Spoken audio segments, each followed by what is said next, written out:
صلى عليك الله يا خير الورى تعداد حبات الرمال وأكثرا صلى عليك الله ما غيث هما فوق السهول وبالجبال وبالقرى فوق السهول وبالجبال وبالقرى.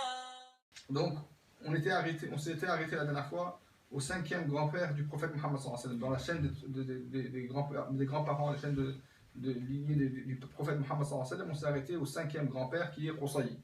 Qusay, il s'appelle en réalité Zaïd, mais il est connu sous le nom de Qusay, et ce cinquième grand-père du prophète Mohammed sallallahu alayhi wa sallam, il a une très grande importance parce que c'est lui qui a rassemblé Quraysh à Mecca, c'est lui qui a décidé que ne vivent à Mecca que les descendants de Quraysh. Tous ceux qui ne sont pas les descendants de Quraysh, ils doivent sortir de Mecca et vivre. Ils peuvent vivre dans les alentours de Mecca, mais ils ne peuvent pas vivre à Mecca. Il a décidé que Mecca ne vive à Mecca que les enfants de Quraysh. Quraysh, c'est Fihr ibn Malik ibn Nadr. Ça, c'est le 11e grand-père du prophète Mohammed sallallahu alayhi wa sallam. Il a dit tous les descendants de ce 11e grand-père du prophète Mohammed sallallahu alayhi wa sallam, c'est eux qui ont le droit de vivre à Mecca. Et Qusay, quand il a pris cette décision, il a rassemblé Quraysh à Mecca. C'est lui qui a eu tous les rôles importants. C'est lui qui avait Sidana. Sidana, c'est la clé de Kaaba. C'est lui qui s'occupe d'entrer et sortir de Kaaba. Personne ne peut rentrer et sortir de Kaaba sauf avec la clé. Et cette clé-là, elle se trouvait dans les mains de Qusay, le cinquième grand-père du prophète Mohammed sallallahu alayhi wa sallam. Il avait aussi Siqaya, donc c'est lui qui abreuvait les pèlerins quand ils venaient. C'est lui qui nourrissait aussi les pèlerins, qui nourrissait les pèlerins quand ils viennent.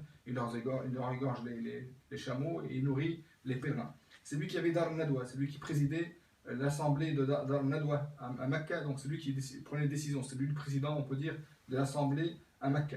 C'est lui qui prenait les décisions de guerre. Quand il y a une guerre, c'est lui qui a la décision de faire la guerre ou ne pas faire la guerre. Et tous ces rôles-là, toutes ces choses étaient dans les mains de Qusay. Toutes ces décisions, toutes ces responsabilités étaient dans les mains de Qusay. Et quand Qusay est mort, toutes ces responsabilités sont passées à son fils Abd ad-Dar. Et Qusay, bien sûr, il a deux enfants. Il a Abd Manaf et Abd ad-Dar. Abd Manaf, c'est le quatrième grand-père du prophète Mohammed sallallahu alayhi wa sallam. Et Abd ad-Dar, c'est son deuxième enfant de Qusay. Donc Abd Manaf n'a rien dit. À son époque, quand Abd Manaf vivait, il a laissé son frère Abd ad-Dar prendre toutes les responsabilités de leur père Abd Manaf. Mais Abd Manaf, le troisième grand-père du prophète Mohammed sallallahu alayhi wa sallam, il avait quatre enfants. Il avait Nawfal, il avait Abd Shams, Al-Muttalib et Hashim. Ces quatre enfants, l'un d'eux va insister pour prendre au moins certaines responsabilités. Il dit pourquoi toutes les responsabilités vont à notre oncle, à Abd ad-Dar, alors que nous, notre père, il n'a rien eu. Nous sommes les enfants d'Abd Manaf et on veut prendre des responsabilités. Pourquoi toutes les responsabilités vont à notre oncle?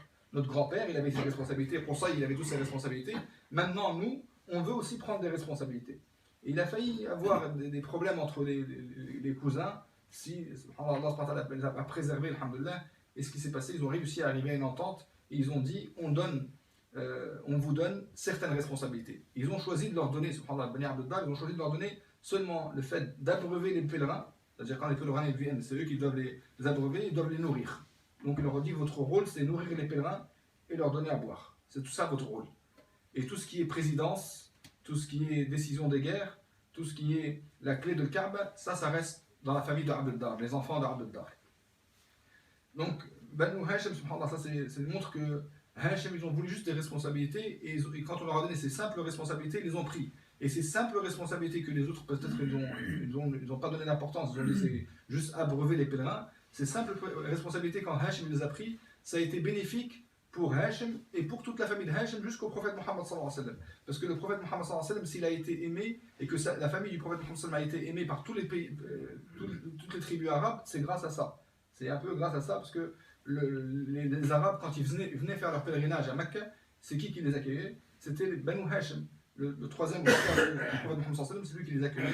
Il leur donnait à boire, il leur donnait à manger. Donc ça, c'était une bonne chose. Et pour eux, ils donnaient beaucoup d'importance au prophète Mohammed sallallahu alayhi wa sallam. C'est pour ça que quand le prophète Mohammed sallallahu alayhi wa sallam a été envoyé comme messager, beaucoup de tribus arabes n'ont pas voulu combattre le prophète Mohammed sallallahu alayhi wa sallam. Ils sont restés neutres. Ils ont dit, nous on attend, c'est sa famille. S'il gagne, ben c'est une bonne chose pour lui. Et s'il perd, eh ben c'est entre des cousins qui se battent entre eux. Nous, on ne veut pas rentrer dans ces disputes entre les frères, entre les cousins. Si le prophète Mohammed sallallahu alayhi wa sallam, si on s'imagine que le prophète Mohammed sallallahu alayhi wa sallam faisait partie des enfants de Abd ad-Dar, et que ils avaient la clé de Kaaba, ou bien ils avaient la décision de guerre, ou bien c'était eux les présidents de l'assemblée de Mecca.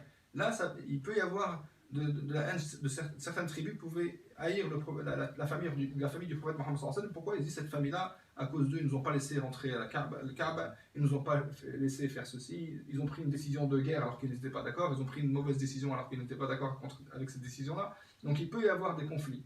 Mais avec la famille du prophète Mohammed sallallahu alayhi wa sallam, toutes les tribus arabes étaient contents d'eux parce qu'à chaque fois qu'ils venaient à Mecca, ils étaient bien accueillis, on les nourrissait, on leur donnait ce qu'il fallait, on leur donnait à boire, donc ils étaient très bien vus. Et ça a été un plus. C'est pour ça qu'on en parle avant de parler de la vie du prophète Mohammed. On parle de ce grand-père-là qui était important. Et le prophète Mohammed l'a cité dans le hadith qui est rapporté par Muslim. Il a dit, le prophète Mohammed, qu'Allah il a choisi de Bani Kinana, il a choisi Hashim. De toute la famille de Bani Kinana, la descendance de Bani Kinana, il a choisi son troisième grand-père. Donc c'est un des meilleurs grands-pères. Qu'est-ce qu'il a fait de bien? C'est qu'il a choisi, il a accepté, même si on ne lui a pas donné la présidence, il a dit c'est pas grave, moi je prends cette responsabilité d'abreuver les pèlerins. On ne lui a donné aucune responsabilité de décision, on lui a donné des responsabilités de nourrir les pèlerins et de les abreuver. Il a accepté cette responsabilité. Ensuite, le deuxième grand-père du prophète Mohammed sallallahu alayhi wa sallam, qui s'appelle Abd al-Muttalib. On l'appelle Abd al-Muttalib, mais en réalité il s'appelle Shayba. Et Shayba ibn Hashim, ça c'est son vrai nom, mais il est connu sous le nom de Abd al-Muttalib. Pourquoi on l'a appelé Abd al-Muttalib? En réalité, Shayba ibn Hashim, il est né à Médine.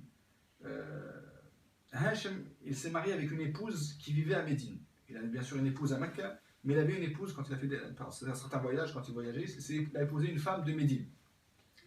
Et Shayba, il est né à Médine, et sa famille à Mecca n'était pas au courant. Donc ses oncles à Mecca n'étaient pas au courant qu'ils avaient un neveu qui se trouvait à Médine, et que leur frère Hashim, pendant ses voyages, quand il faisait ses voyages, ils n'ont pas su qu'il était marié avec une femme et que cette femme-là lui a donné naissance à un enfant. Ils n'étaient pas au courant de tout ça.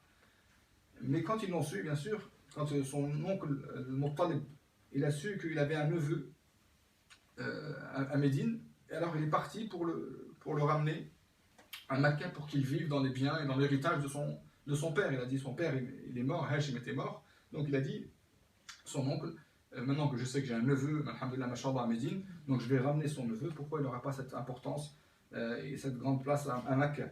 Maintenant il peut prendre la place de son père, Hashim c'était quelqu'un qui était important, maintenant son fils Shayba, il peut prendre la responsabilité. Alors il l'a pris, mais bien sûr Shayba il avait la peau un petit peu mate, il était très très mat de peau, donc quand il l'a ramené à Mecca, les gens de Mecca ont pensé que le Muttalib a acheté un esclave et il l'a ramené avec lui. Il l'a mis sur son chameau derrière lui et c'était son chameau. Donc ils l'ont vu, ils ont dit ça, c'est qui arrive? Ils ont dit c'est le Muttalib et l'esclave de Muttalib. Donc Abd al-Muttalib, l'esclave de Muttalib. Il leur a dit non, mais c'est pas mon esclave, c'est mon neveu qui s'appelle Shayba. Mais ce nom est resté et tout le monde commençait à l'appeler Abd al-Muttalib. Tout le monde a commencé ce nom est resté, donc tout le monde l'appelle l'esclave de Muttalib, alors que c'est pas l'esclave de Muttalib, c'est Shayba, le fils de Hashim. Mais tout le monde l'appelle Abd al-Muttalib, c'est resté comme ça. Et bien sûr, quand il est arrivé